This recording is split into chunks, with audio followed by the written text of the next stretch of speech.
Le 24 novembre 2020, j'ai eu la chance d'échanger et de discuter de ma passion pour les plantes carnivores d'une manière que je n'avais jamais faite auparavant et quelque chose d'inédit est sorti aujourd'hui, je t'en parle juste après.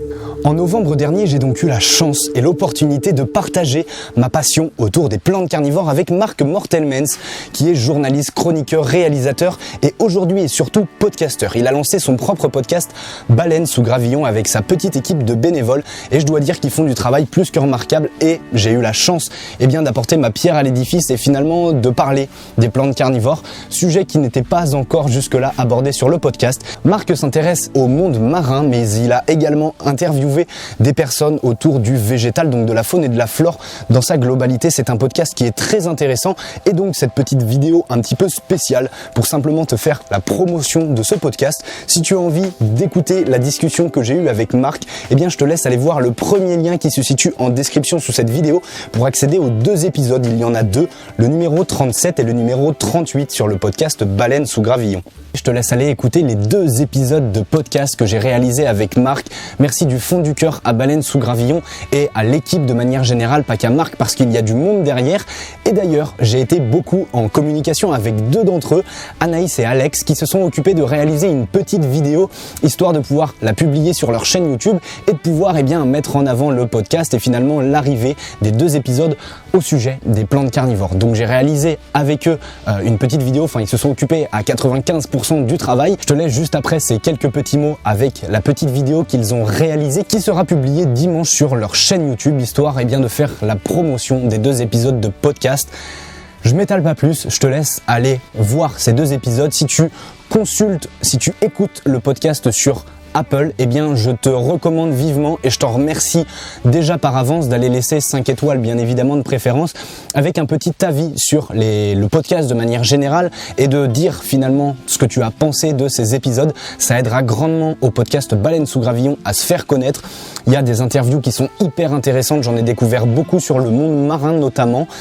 Des épisodes vraiment fascinants, passionnants et des personnes qui parlent avec le cœur. Ça a été un vrai honneur de pouvoir apporter ma petite pierre à l'édifice et de se dire que il y a deux épisodes sur les plantes carnivores et j'en ai été en partie le concepteur avec Marc autour de cette discussion. C'est un vrai honneur et je me réjouis déjà que tu puisses les découvrir, les écouter. Donc n'hésite pas à te faire un peu de popcorn, à te poser tranquillement ou bien de simplement les écouter lorsque tu fais ton ménage, lorsque tu fais ta cuisine, lorsque tu vas balader ton chien. Bref, il y a tout un tas de possibilités pour écouter les podcasts. Moi, c'est ce que je fais quand je fais à manger et quand je fais un petit peu le ménage ou bien quand je vais me promener un petit peu dans la rue et que je vais souffler, respirer entre mes différentes tâches. Donc je te laisse aller checker ça, j'arrête de m'étaler. Bon visionnage de la petite vidéo teasing qui a été réalisée par Alex et Anaïs que je remercie encore énormément et je te dis bonne écoute pour ces deux épisodes de podcast.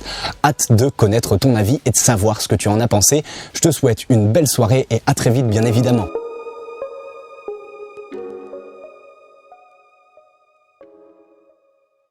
Bonjour, je m'appelle Enzo Defer, j'ai 23 ans et je suis passionné depuis bientôt une quinzaine d'années par les plantes carnivores. Et tu te demandes peut-être mais comment est-ce qu'elle m'est venue cette passion assez mystérieuse, assez dévorante, assez insolite finalement? Quand j'avais une dizaine d'années environ, j'ai arpenté les allées d'une jardinerie et je suis tombé nez à nez face à la fameuse Dionea muscipula, la Dionée attrape-mouche qui se referme en pince à l'aide de ses mâchoires en moins d'une seconde sur tout un tas d'insectes. Et je dois t'avouer que j'ai été assez captivé par ce végétal peu commun pour le coup qui a réussi à renverser toute une chaîne alimentaire déjà pourtant bien établie et bien mise en place depuis déjà plusieurs millions d'années. Cette passion, au fur et à mesure du temps, elle a grandi. Au début, j'avais quelques espèces et puis aujourd'hui, je dois avoir environ 350 à 400 espèces et variétés différentes dans les deux serres qu'il y a juste là et celle-ci. Je suis encore dans le jardin familial pour l'instant parce que je développe mon entreprise que j'ai créée également autour de ma passion. L'entreprise s'appelle Les Dents de la Terre. Elle a vu le jour lorsque j'ai terminé mes études en septembre 2019, si je dis pas de bêtises, et j'ai décidé également en amont de lancer une chaîne YouTube où je propose des astuces, des conseils et tout un tas de découvertes autour de ma passion pour les plantes carnivores. Et aujourd'hui, il y a 6500 personnes qui se sont abonnées à ma chaîne, qui ont décidé de suivre mon contenu. Et à l'heure actuelle, j'ai créé, si je dis pas de bêtises, environ 70 vidéos sur lesquelles on trouve déjà pas mal d'informations.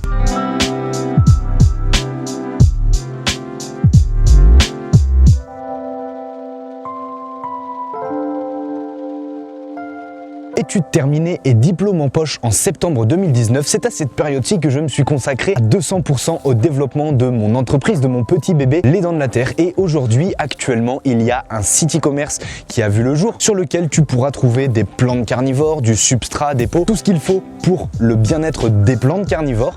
Et j'ai également créé sur celui-ci un petit guide pratique numérique qui permet de maîtriser à coup sûr la culture des plantes carnivores. J'ai également créé ma première formation en ligne pour aider les personnes à augmenter leur collection et à leur apprendre finalement les différentes techniques de multiplication qu'il peut exister. Et sans plus attendre, j'arrête de m'étaler et je vais te parler de quelques espèces dont on a parlé avec Marc sur le podcast.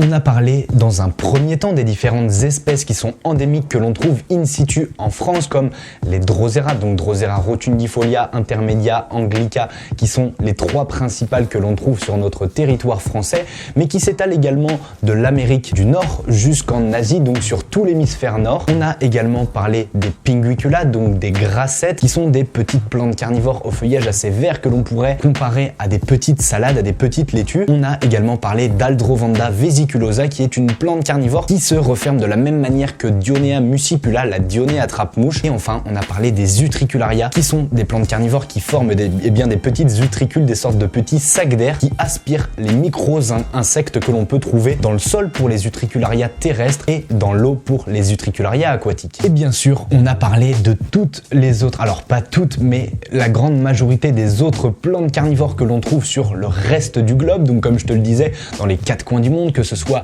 Darlingtonia californica, qui est une plante carnivore qui ressemble énormément à un cobra, puisque la forme de son urne ressemble, à un cobra lorsque celui-ci se met en garde et se défend. On a parlé évidemment de la Dionea muscipula, qui est une plante carnivore que l'on trouve en Caroline du Nord et du Sud, qui pousse dans des milieux tourbeux et également très sableux et qui résiste aux alentours de moins 10 degrés. On a parlé également des différentes Sarracenia qui poussent à côté de sa voisine Dionea muscipula, qui est une plante qui forme des urnes en forme de trompe de cornet. Comment est-ce qu'on pourrait appeler ça?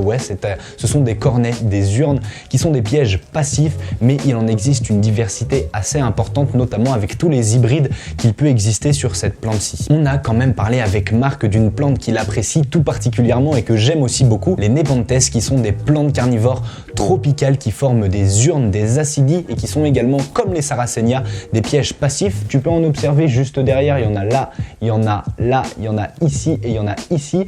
Et ce sont des plantes carnivores, comme je te le disais, qui sont tropicales, qui ont des conditions un petit peu spécifiques et un petit peu particulières, puisque la plupart sont rustiques, en tout cas une grande majorité des plantes carnivores sont rustiques, mais celles-ci sont tropicales et doivent être cultivées en intérieur notamment, ou avec un petit terrarium par exemple. Enfin, avec Marc, on a évoqué aussi les autres genres de plantes carnivores qu'il existe, comme les Brocchinia, les Catopsis, les Biblis, les Drosophilum, les Janlicea, etc., qui sont des plantes carnivores qui recèlent elles aussi de caractéristiques et de histoires passionnantes autour d'elles qui sont vraiment incroyables à découvrir.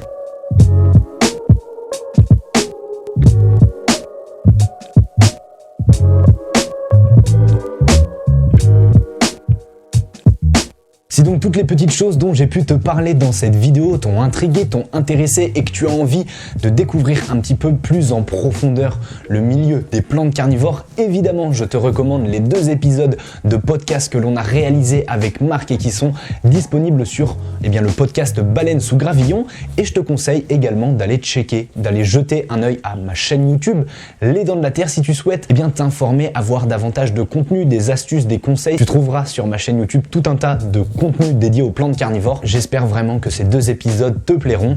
Et puis à très vite autour de cette nature insolite, passionnante et dévorante. Ensemble, cultivons l'insolite. C'était Les Dents de la Terre.